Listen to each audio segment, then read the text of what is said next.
mwanamke wa Kiislamu, wewe leo vipi unapata mimba nje ya ndoa? Unaeleza nini familia yako? Unaichafua sura ya wazazi wako. Subiri katika hali ambayo uko ndani yake, usiige mifano ya watu kama hawa.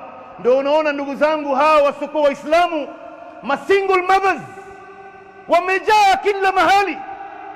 Maana yake wanaona ghera mtu kuzaa kabla hajaolewa, na wallahi hakuna jambo la aibu kama hiyo.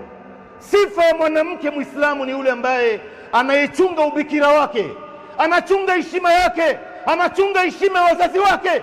Isiwe wewe leo unakwenda kupata mimba nje na hujaolewa. Unatafuta nini huko wewe mwanamke wa Kiislamu?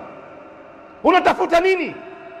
Ndio unaona huyu mwanamke Maria hajafanya chochote, lakini bado anaona ni aibu. Je, lau angelifanya ingekuwaje? Anatoroka maskini, anakwenda kujificha katika sehemu ambayo watu hawajui.